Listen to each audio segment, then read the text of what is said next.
Welcome back. This is Riders of the Dawn. This is Stu. And this is Jay. And today we're going to do part 2 of our marketing, or not our marketing, our how to self-publish a book. Yes. Because our first one, we basically spent the entire time saying, like, you have to be thinking about marketing right at the beginning. Right at the beginning, yeah. And really, it's like before you even write the book, you have to think about who's going to read it and how you would tell somebody about it and how you would connect it to what they already know so that they know whether or not it's gonna please them, yeah. right? So like we talked about if you talk about Jim Butcher, if you're writing urban fantasy, are you going for Jim Butcher fans, or are you going for like the paranormal romance fans? Are you going for his wife's fans? Yeah. So, his wife also writes paranormal romance, and I can't remember her name, but it's Butcher. I remember I saw them on a panel in a writing con in Tucson, and it was really interesting because one of the questions was, what's the difference between urban fantasy and paranormal romance? And his wife was just like, there's lots of sex in paranormal romance. That's pretty much the difference. And I read one of her books, and it's basically erotica. Like, yeah, it's paranormal erotica, really. And it was... We already know that the romance genre is really just an erotica genre. Yeah. So this is something I did not consider when I wrote my first book. This was not even on my consideration, because you have to figure out your process, right? And we've talked a lot about process and how to get from start to finish. Yeah, I mean, there's somewhat, honestly, it's kind of advanced play to be thinking about the market before you write a book and to be considering these things. If you've never done it before, you're probably better off just writing writing from your heart, and then editing. And this is really where we should pick up. Yeah. Editing from the audience's perspective. Yeah. So editing with the audience in mind. So yes, last time we ended off talking about how to get someone to edit your book without paying an arm and a leg for it. And I had mentioned, look up your old English teacher and have them look at it, because you're not going to have a bunch of beta readers available if you haven't already built your website and your platform, and a bunch of people subscribing to your website who are going to be willing to read an unknown product from an unknown author.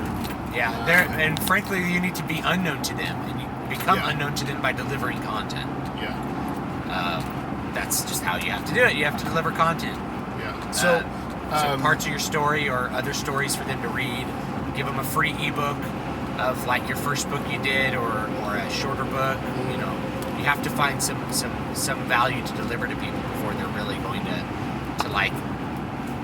you're trying to build a relationship with the reader. Yeah. That's really what it's all about. And honestly, that's marketing in 2017. Yeah. The best marketing is not buy my crap and spamming people or buying TV ads or something. The best marketing in 2017 is finding an audience and making a connection with them, so that they will then want to trade their money for your product and feel like they got a deal. Yeah. That's not marketing in 2017. But the best way to avoid piracy, honestly, is not people wanting to buy your book. It's people wanting to support you. It's why Patreon is so huge now, because people want to support the work of the people that they enjoy seeing. Unless it's Winter Sun, then you have a bunch of fans that are pissed off that they raised a bunch of money to build a studio so that they could put out more products faster. And they're pissed because they want the old. They're like, why can't they just tour 10 months out of the year and sell T-shirts? It's like, they already did that. They didn't make any money, man. Broke, man. You don't think that they would do that? Yeah. Well, yeah. So, this is advanced play. If you haven't finished your first book yet, this is gonna feel overwhelming, what we're talking about. But put it in the back of your mind, because it's important. Finish your first book. Don't spend 5 years on it like I did with mine. Just finish it and get it out to someone. And the first people who are gonna be available to read it are your friends and family. but it might take some poking and prodding, because we've said before, your friends and your family aren't your audience. Yeah, and actually, there's another level to that. It's not just that they don't understand, but like, let's say you get your friends and family to have everyone they all go buy your book right away. Like, you're like, okay, I'm going to sell my book to my friends and family. I have like 800 Facebook friends, and you get like 150 people to buy your book. That will actually make you possibly a bestseller. Yeah. On Amazon, right? But depending on your genre. Yeah, depending on your genre. If you can launch with like 100 sales in the first day, you can actually get a bestseller badge. Yeah. I know that seems weird, but that's actually more books than what traditional publishers sell in a day. So like, keep that in mind. Anyway, you're going to confuse the hell out of Amazon.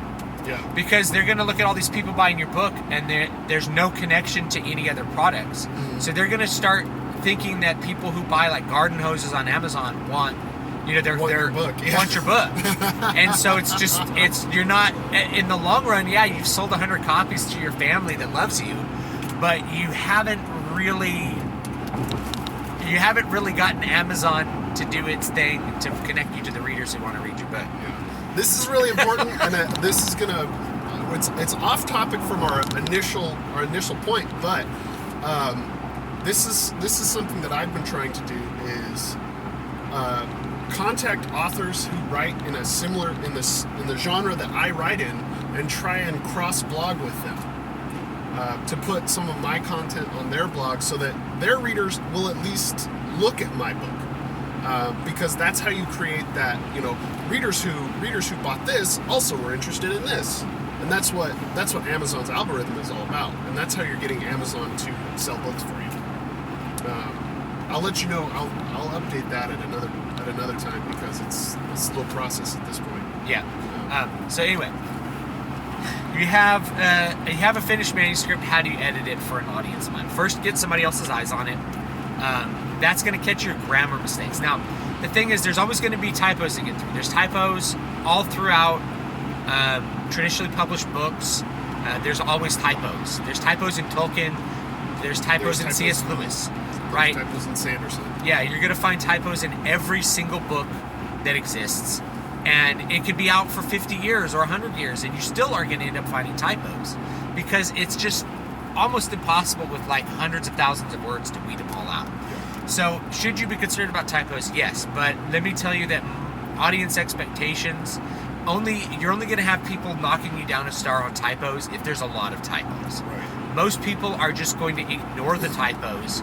Or they're going to say, like, yeah, it's an indie book and there was some weird formatting, but whatever, it didn't matter. Yeah. Other people are anyone who's like super focused on typos is not. They're your English majors who are pissed off that you published a book, and they don't worry about them. And the thing is like, even if they let's say they leave a 2-star review that says too many typos, and that's basically what it says. Another consumer is going to come by and be like, who cares about the typos? Yeah. I want to read a good story. Yeah, and it's like the people on a Dark Throne review that are like, the production is like a 2 out of 10. It's like, it's Dark Throne. It's supposed to be that way. They recorded it in a little room. Yeah. That's the point. That's what makes it sound cool like that. And honestly, bad reviews like that one will actually give credibility to your good reviews. Yeah. So, because it's gonna be like, oh well, they've definitely real people reading this. There's not just a bunch of bots. Yeah. And if you might read that review and say, oh, there were some typos, and you might say, I don't care about typos. And then you look at the 5-star reviews and you're like, oh, all these 5-star reviews are talking about things that I do care about. So I'm gonna give it a shot. Yeah. Or you have the 1-star review that's like, oh, another high fantasy book with elves and this. It's like, that's what I wanted. So I'm gonna it just gives you more information. It's like if there's a 1-star review on a Dark Throne record, and go back to Dark Throne, you're like, oh, it's just sludgy metal. It's like that's what I want. Yeah. So you want to edit, get the typos out.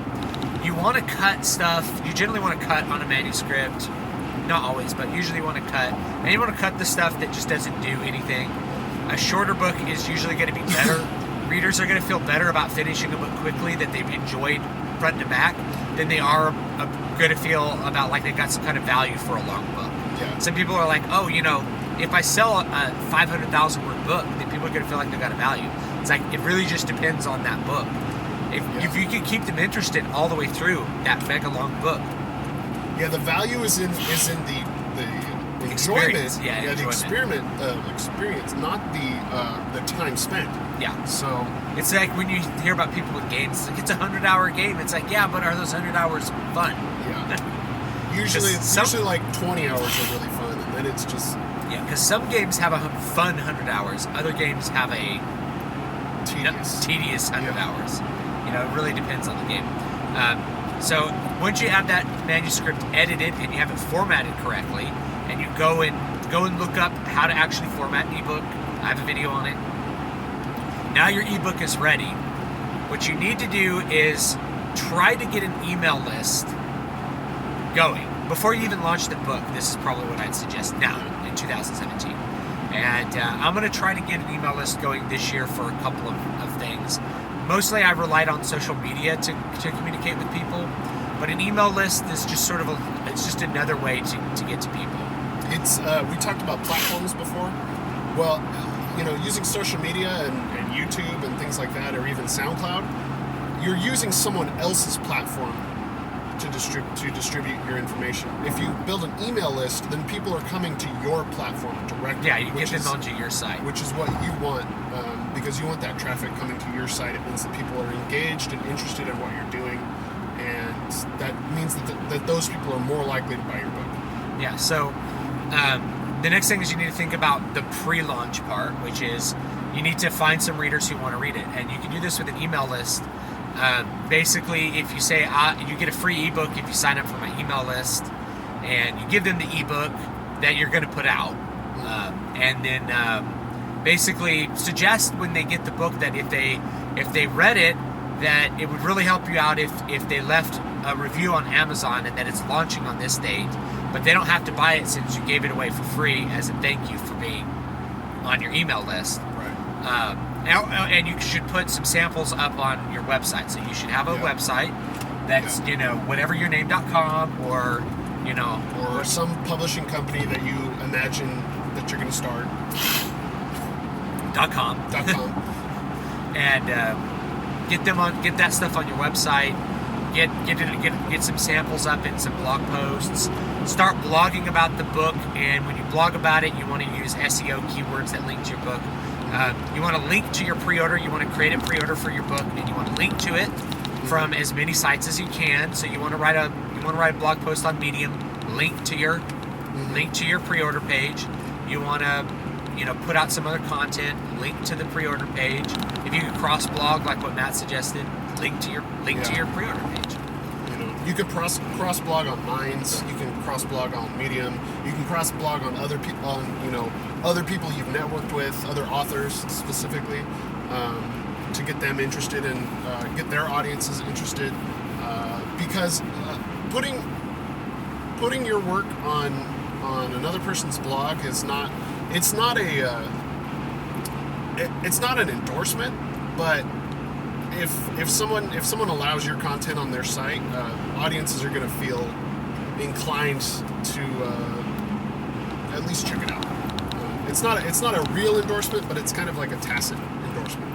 Yeah, if that makes sense. Well, it's just you want to increase your reach a little bit, and if you can on that cross blog post, get people perhaps on your email list, give them a free preview access to the ebook, or something like that. Now you need a cover. Talked about covers in other podcasts. Well, let's pull it back because I think this will lead into covers really well. Make sure that we didn't talk about platforms specifically, but I think we're coming from the perspective of going through Amazon, going through KDP, Kindle Direct Publishing. Because, yes. Okay, because there's two ways. You can go exclusively through Amazon, or you can go multi-platform, which would put you through something like Smashwords. So yeah, basically, I think there's two market options. One is Smashwords, which will put you on multiple platforms, and the other one is Amazon Kindle Direct Publishing. For starting out, I recommend KDP.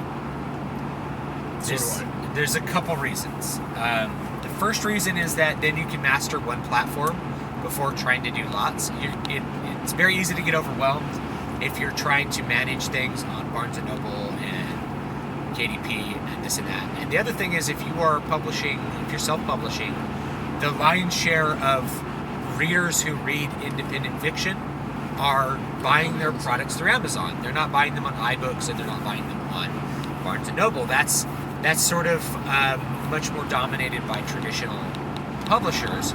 It's not saying you shouldn't have that, but like why not have all of them, and then you can just choose not to really interact with the Barnes & Noble iBooks thing. At least they're available if a reader wants to get them there. The thing is, with KDP, you can enroll in KDP Select, which is, I actually get reviews for people who read it on KDP Select. So if they have this subscription service, which a lot of people do, they can just take a chance on your book for free, and they're really likely to leave you a review. And you do get paid on the normalized pages read. So if your book is good, people will read all the pages and you'll get paid for it. And if your book sucks, they just will put it down. But at least you put it in front of somebody's eyes, and it costs you nothing to do that. The idea behind Smashwords is you're opening your book up to a larger share of the market, but the contrast to that is, if the lion's share of indie readers are on Amazon, you don't want to spread out your reviews or your sales onto multiple platforms because you really want to get that bestseller badge, because that's what's going to put you on the front page of whatever search results, and that's what's going to continue getting your books sold. Yeah, so that's a really, really good point. If readers have an option for where they can get it, and if they'll get it wherever you want them to get it from, then it's probably better to go through Amazon. Gives you more royalties too if you're exclusively through them. So there's an option. I kind of monetize my YouTube channel by selling books, so I prefer to do it through Amazon, which gives me the most money.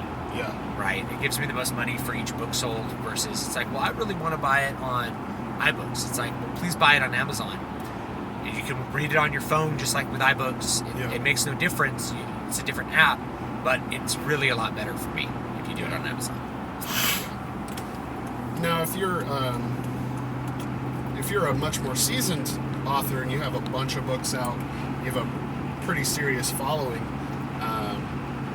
then I don't really see the downside to going multi-platform. Really, that just means that you can't enroll your book in KDP Select, which you don't need to if you've already established yourself. You're not going to need the readers, kind of the flyby readers. You just don't need them as much. Yeah. But when you're starting out, those no-risk readers can make or break you. Honestly. Yeah, and that's the point of the email list, is that you're trying to get some no-risk readers. It's like, get a free ebook. If you read it, review it. That's going to help me. And so you develop a connection with them, and then they read it, and they're like, you know what, I do like this. I'm going to give it 4 stars. Yeah. And then they, having that 4-star review, 4 stars look really honest. Yeah. 5-star reviews. I have books, all my books have nothing but 5-star reviews, and it looks kind of bad because I feel good about the 5-star reviews, but it's like someone could come by and be like, well, this guy just has a bunch of 5-star reviews of people kissing his ass. Yeah. These are probably bots. It's like, or like his friends. They're not my friends. They're completely organic. I never told anybody to go review my books, but they do, which is helpful to me. But anyway. Yeah. Okay, so from there, once you're enrolled in KDP, it's really easy to upload your manuscript. You can upload, as long as your Word document is properly formatted, you can just upload your Word document. And it'll look great. Yeah. So I have a video on that. You want to remove all the formatting marks besides basically page breaks. And returns. And Word will auto-generate like a table of contents and everything for your readers. So once you do that, it's really easy. Book cover. So we need to talk about book cover. Before you put out a pre-order, you need to have a book design. Yeah. There's two options. You can learn book cover design and do it yourself. I did that with varying results. I think one book cover I did works. I think the other one I did is really good, but doesn't quite work because it doesn't have the genre. It's too original. Yeah, it doesn't nail the genre. It nails the genre in not the ways that readers really want it to.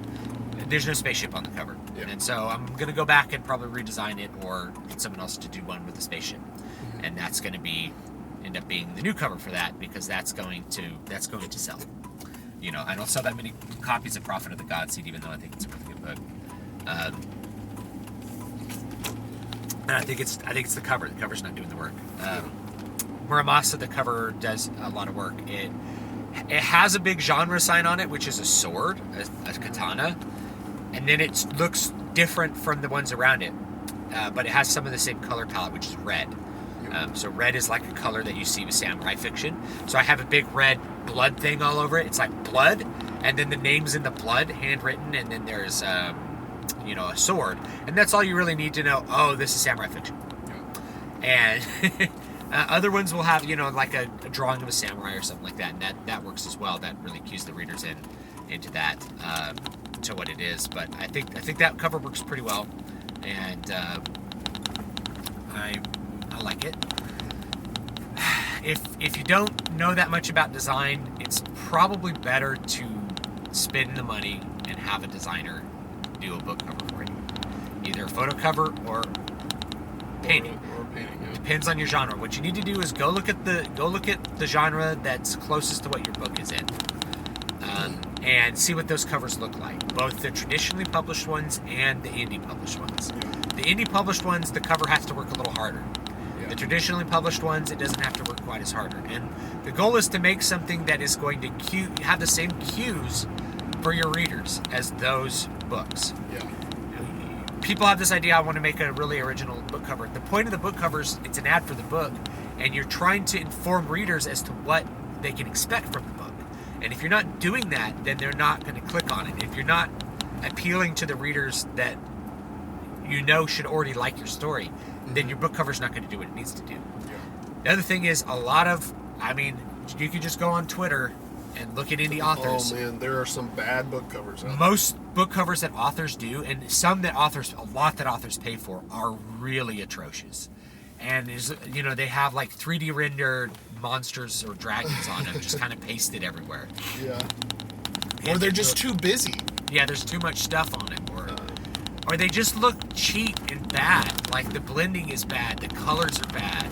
There's no correct design. They're not cueing into the genre at all. The typefacing's bad. There's no drop shadows. They use papyrus font. They use papyrus. They use bad fonts. They work a cover up, and they haven't focused enough on the design of other book covers to know what theirs is really supposed to be. So they just kind of put it together and I like that, I guess. And then they put it out there, but I can't afford a book cover. It's like, in a lot of ways, you can't afford not to have a good book cover, because it's the first thing readers see, and if it's not good, they're just going to ignore what you're doing. Mm-hmm. So think about that. If you're writing paranormal romance, it's got to be purple and stuff. It's got to have a photo cover. And a freaking moon and a pretty girl and a city. Like, it's got to have these really particular... Or throbbing abs. Yeah, it's got to have these really particular elements. Yeah. We talked about some of the colors in the other one, but just look at your genre and see what it does. If you're doing high fantasy, it's probably going to be a painting. Of course, there are still photo covers in high fantasy. And bad ones. I did a video on Patrick Rothfuss's Name of the Wind, which has a really bad cover. I don't know how it communicates anything. But I read it. It barely communicates the genre. It doesn't even have the right typefacing to communicate the genre. It's trying to be a literary novel in the fantasy genre, and I guess it worked for that because it was a bestseller. So somebody, I guess, maybe was accidentally genius. Yeah. Accidental genius is what I call that kind of stuff. It's like, you don't know what you're doing, but because of the timing and stuff, it ends up working out pretty well. So, we're basically out of time. Yeah, so we're gonna have to do a part 3, and which is 4 managing cells and keywords. right? Yeah, I think So- not only, but specifically like SEO. Yeah, search engine optimization. is pretty important if you want to not be spending money on ads like all the time. Nonstop, yeah. If you want to actually turn a profit, You know. which is stuff that I think we're still learning too, but we've got a little bit of experience. We have a little bit of a lead on you, and we're telling you the stuff that we're doing. Yeah, Right. We're both trying to put out a book this summer. So Yeah, there are, so Water of Awakening, that book's going to be out this summer. same thing. Immortal Fear is going to be out this summer, so we ought to like force ourselves into a pre-order date. Pre-order. Oh man. Oh, I That's was to scary. say pre-order by June 2nd, last day of school. Oh man, that'd be hard because now I gotta get on this cover design like pronto. All right. Anyway, we'll talk to you guys. We'll talk to you guys next time. This is Jay. You can find me at MatthewJWellman.com. Stu, you can find me at davidvstewart.com, STEWART, and DVSpress. dvspress.com. We'll see you next time.